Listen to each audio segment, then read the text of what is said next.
Fala galera, estamos de volta aqui com o problema 6 do capítulo 5 do volume 2 do Moisés, dessa vez para discuti-lo aí num contexto de uma abordagem um pouquinho diferente. A gente vai desenvolver nesse caso apenas o item A do problema, uma vez que os itens B e C vão seguir diretamente num outro vídeo que eu vou deixar aqui no card aqui em cima, em que eu usei a metodologia dos complexos. Então, nesse vídeo A, do item A, eu vou discutir uma outra forma de lidar com a soma de ondas, né, progressivas, como é esse caso. Lá no caso da metodologia complexa, o que fizemos foi transformar y1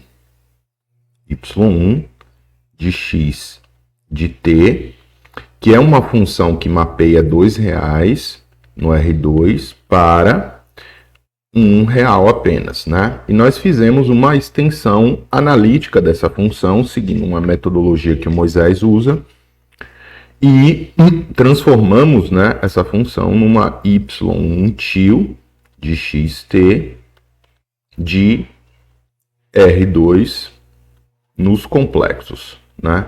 Não só y1, mas y2 também, né? Então nós fizemos isso com as duas funções e fizemos essa soma.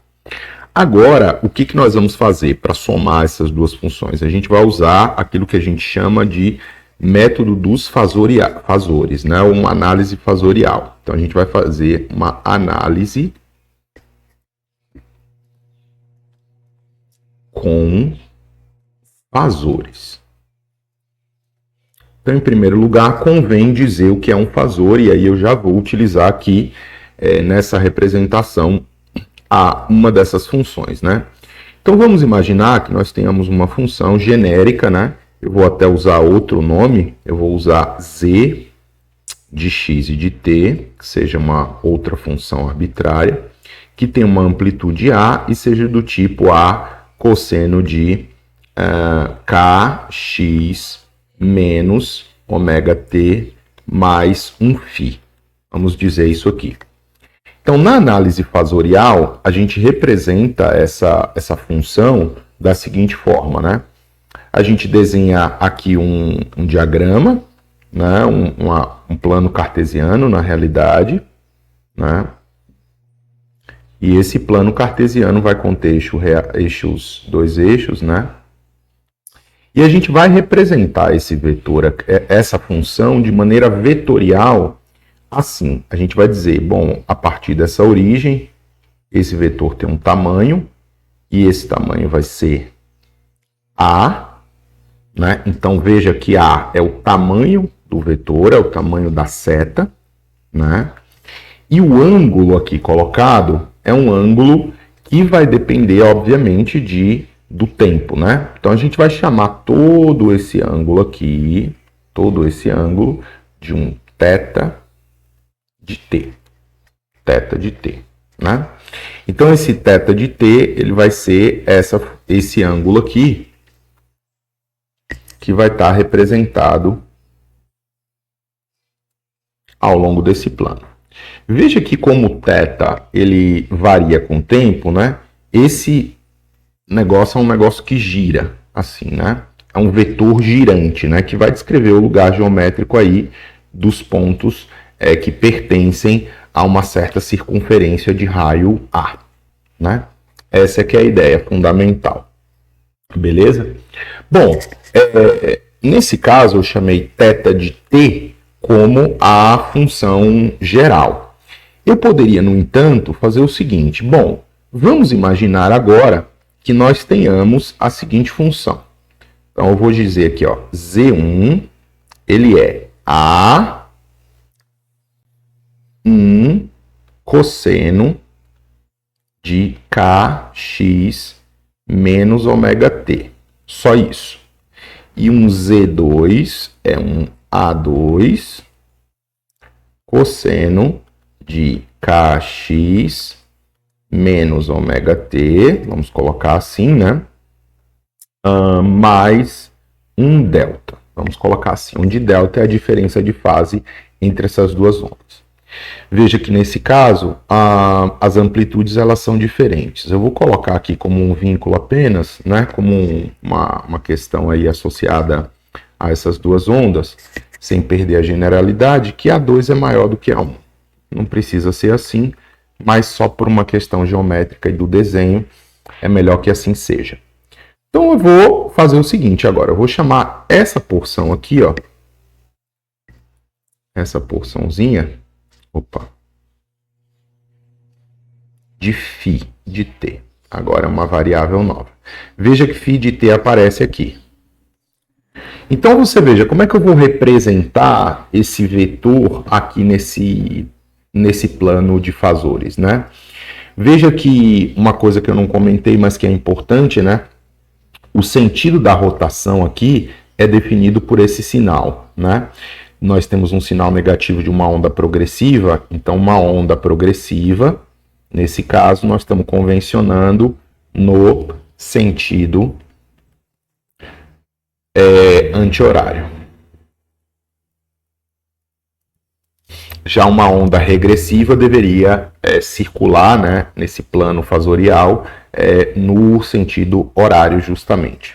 Então, voltando aqui nas duas ondas que a gente está querendo somar no diagrama fasorial, a gente poderia então fazer o seguinte. Vamos desenhar de novo um plano cartesiano, que agora eu quero representar esses dois vetores. E aí eu vou representar de novo A1 pelo tamanho da seta,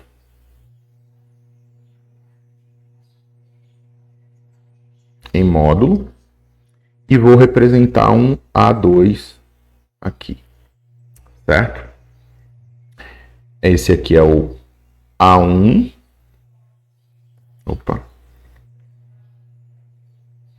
e esse aqui é o A2, né? Veja que em termos do ângulo, o que nós temos aqui? Esse é o φ de t.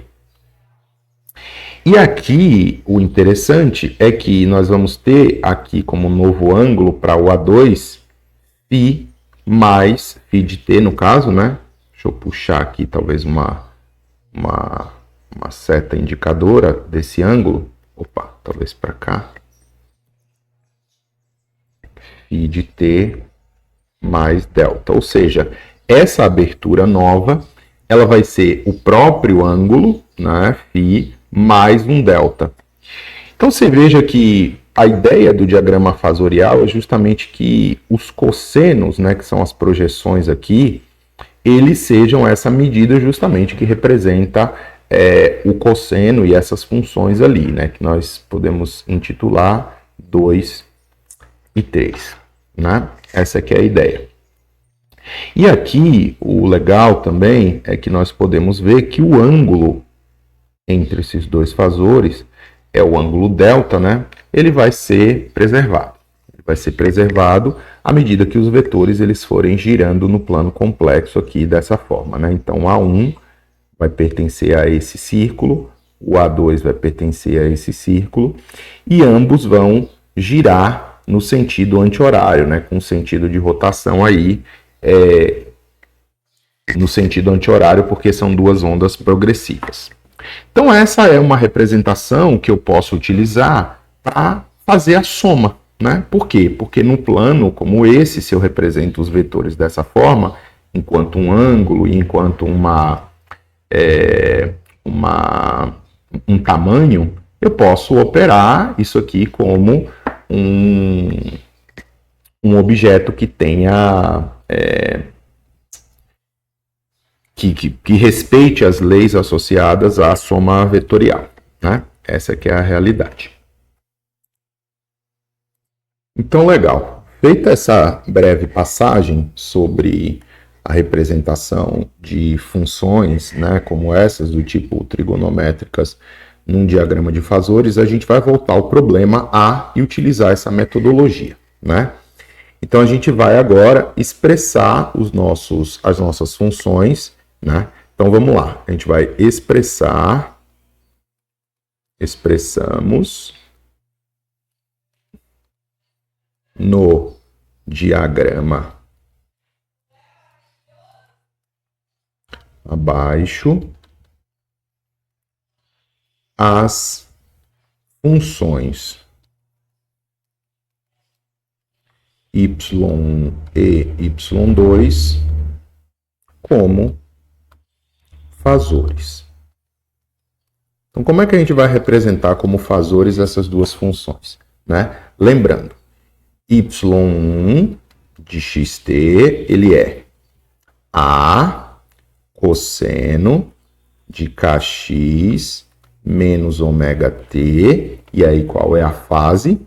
Mais π sobre 6. Mais π sobre 6. Lá na aula, na resolução anterior, que eu coloquei aqui no card, vocês vão ver que a mesma função que aparece lá, essa 2a seno de ômega t menos kx, ela pode ser expressa através de uma manipulação algébrica simples como 2a cosseno de kx menos ômega t mais π sobre 2. Então, o que nós vamos fazer, no fundo, é uma construção geométrica e somar esses dois vetores usando leis, digamos, associadas a propriedades desses objetos, né?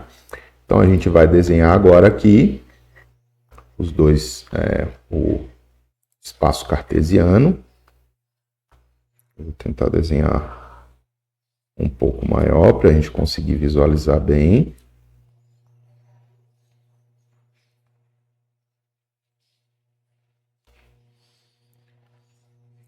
Eu vou já chamar, eu vou já nomear primeiro o vetor A1 aqui e o vetor 2A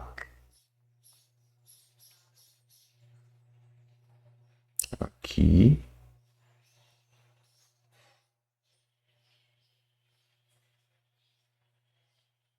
Na verdade, eu vou fazer assim, ó. Eu vou explicar aqui. Eu vou tomar isso aqui como φ de x e de t. Obviamente, isso aqui é φ de x e de x, xt, certo? E aqui nós temos, naturalmente, a, e aqui nós temos esse tamanho, 2A. O que são esses ângulos aqui na realidade? Se nós tomarmos no diagrama fasorial φ igual a zero, ou seja, o lugar geométrico dos pontos em que eu anulo essa dependência de x e de t, né? Ou seja, x na origem, t na origem dos tempos, eu posso representar sem nenhum problema esse ângulo aqui como o restante do ângulo que aparece aqui, π sobre 6. E aqui, obviamente, eu posso representar como um ângulo π sobre 2. Né? Nota que a diferença, que é esse ângulo aqui, essa abertura aqui, ela vai ser π sobre 2 menos π sobre 6, que vem a ser justamente π sobre 3. Então, não há perda de generalidade em fazer isso, tá legal? Bem, e agora, o que a gente faz sabendo dessa informação, né? Bom, para somar os dois vetores, que são y1 e y2, nesse diagrama a gente vai ter que fazer uma soma de vetores. E a soma de vetores a gente faz usando a chamada regra do paralelogramo. Então, vou fazer o transporte paralelo desse vetor aqui. E vou fazer o transporte paralelo desse outro vetor que aqui está, que é esse aqui. Certo? Então, o vetor que liga a origem até esse ponto é o meu vetor resultante, que eu vou expressar usando essa ferramenta aqui. Né? Na verdade, eu vou fazer de outra cor. Esse aqui vai me dar o vetor resultante com uma amplitude que eu vou chamar de AR. Essa é a amplitude resultante. Veja que o ângulo entre os vetores ele é fornecido, π sobre 3, eu tenho duas magnitudes. Então, diretamente, né, pela lei dos cossenos, o que eu tiro? Quando esse ângulo entre os dois vetores é dado, né, eu sei que a resultante ao quadrado tem que ser A1 ao quadrado, nesse caso A ao quadrado, mais 2A ao quadrado, mais duas vezes A vezes 2A, vezes o cosseno do ângulo entre os vetores, que nesse caso é π sobre 3, cosseno de π sobre 3. Então vamos lá, vamos avante, né? Isso vai dar 4A ao quadrado, mais 1 aqui, né? Dá 5A ao quadrado, mais 4A ao quadrado, vezes o cosseno de π sobre 3. Cosseno de π sobre 3 é o cosseno de 60 graus, que é 1/2, né? Que é 1/2. Então aqui temos um fator 2 em comum, 2 e 1 aqui, né? De tal sorte que isso fica 5A ao quadrado mais 2A ao quadrado, que é 7A ao quadrado. Portanto, isso implica que a amplitude resultante do vetor associada à função yr, né? Lembrando que isso aqui vai nos dar uma função yr, que é y1 mais y2. É isso que nós estamos procurando, né? Então, com esse método, nós obtemos a partir da raiz dessa equação, na equação 5, se eu não estou enganado, eu acho que... Não, a equação 4, vamos nomear. Equação 4. Isso dá raiz de 7, raiz quadrada de 7, vezes A, né? Então, essa parte nos dá a primeira componente importante do que vai ser esse vetor aí resultante, né? Nota que se eu expressei isso aqui como um fasor, notoriamente, esse fasor vai ser assim. Então, fasor resultante, né? Fasor resultante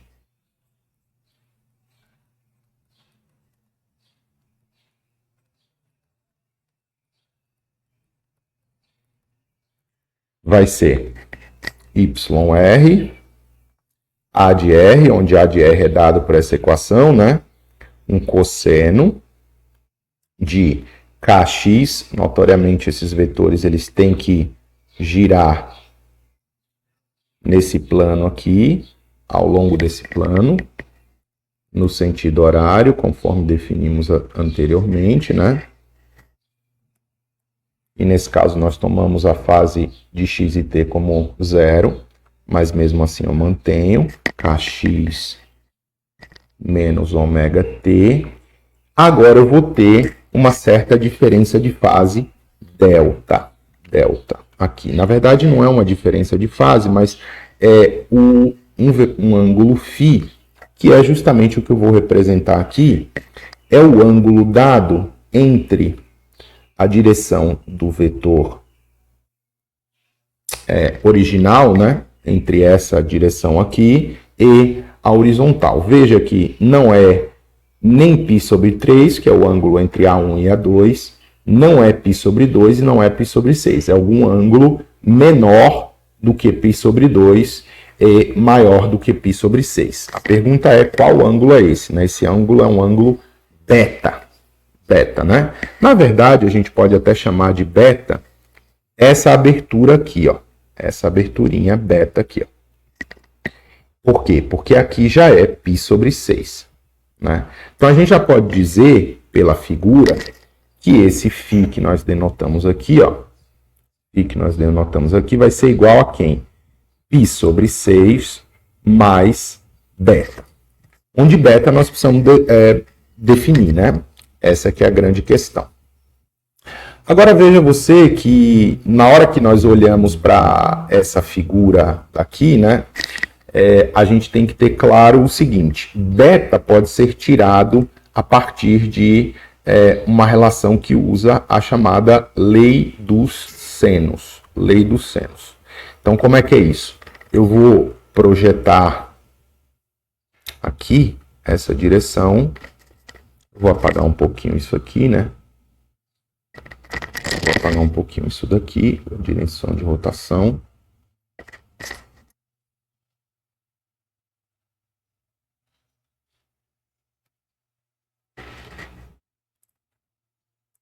Então veja que por essa projeção que eu desenhei ali, dá para a gente identificar de maneira clara a seguinte questão. Eu vou apagar aqui também esses pontilhados que vão me atrapalhar um pouco agora, porque agora eu quero usar a lei dos senos, identificando o seguinte aspecto. Bom, o ângulo entre esse vetor e esse foi denotado como π sobre 3.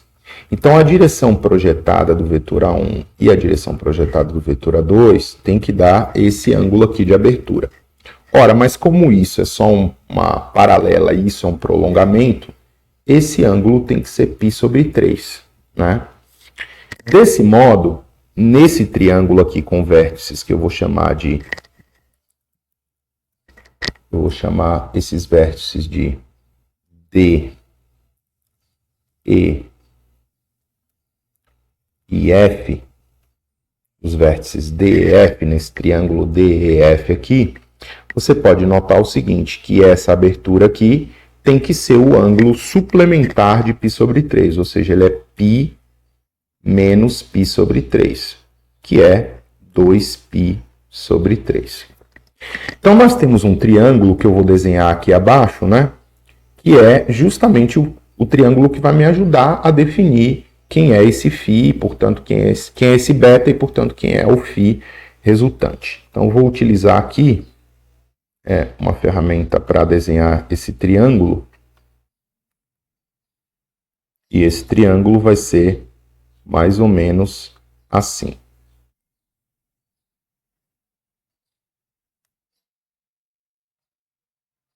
Mais ou menos. Tá? Então, nós temos o triângulo aqui, que é o triângulo D, E, F. Aqui nós temos o ângulo beta denotado. Aqui nós temos 2π sobre 3. Aqui nós temos o comprimento A2, que nesse caso deveria ser 2A. Aqui A e A. E aqui A resultante. Então, pela lei dos senos, né, nesse triângulo, pela lei dos senos,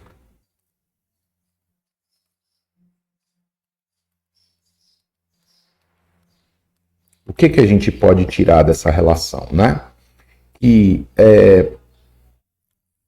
o segmento de reta que compõe esse triângulo DEF, ele vai ter que ser tal que AR, que é o segmento oposto por esse vértice E a esse ângulo 2π, quando eu faço a relação de proporcionalidade seno de 2π sobre 3, isso tem que corresponder exatamente a esse segmento que é oposto pelo vértice D, 2A, sobre o seno de beta. Seno de beta. Certo? Então vejam o seguinte, que seno de beta, a gente procura o ângulo beta, né? Vai ser quem? 2A sobre AR, que multiplica aí nesse caso seno de 2π sobre 3. Por uma propriedade trigonométrica, a gente pode rapidamente demonstrar que seno de 2π sobre 3 é a mesma coisa que seno de π sobre 3. E seno de π sobre 3, que é seno de 60, é um ângulo notável, é raiz de 3 sobre 2. Né? Então, daqui a gente tira o seguinte, que 2A sobre AR, nós achamos o AR ali em cima, né? Nessa equação 5. Né? Essa equação 5 é raiz de 7 sobre A, raiz de 3 sobre 2. Então, 2 é um fator comum, A é um fator comum. Esse ângulo, então, fica raiz de 3 sétimos. Raiz de 3 sétimos. Isso é o seno. né? Então, o beta ele vai ser o ângulo cujo arco seno é a raiz de 3/7. E isso vai nos dar algo aí que é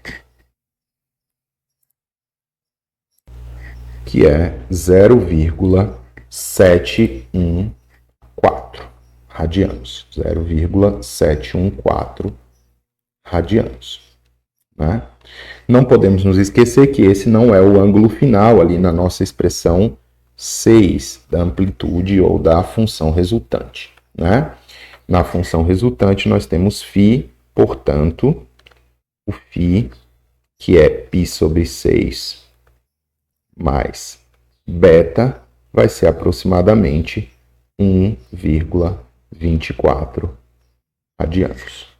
Esse sim é o nosso ângulo ali que deveria aparecer, né? Que deveria aparecer. Então, concluindo essa análise e finalizando o vídeo, essa equação 6 aqui, essa equação 6, juntando a equação 7 deveria ser, né? Equação 7, desculpem. Juntando com a equação 6 e a determinação 5, nos levam a y de r, x e t, que é raiz de 7 a cosseno de kx menos ômega t mais 1,24 radianos. Essa é a amplitude, né? Exceto os fatores que nós ainda não determinamos, mas que estão determinados, como eu havia falado no primeiro vídeo, aqui do card em cima, e que, portanto, vão compor a amplitude resultante. Para mais detalhes sobre a determinação do K e do ômega, nesse caso, desse fator que acompanha aqui o tempo, né, da frequência angular, eu peço que acompanhem lá as partes importantes que dizem respeito a essa determinação no vídeo anterior, tá bem? Espero que tenham gostado e até o próximo vídeo.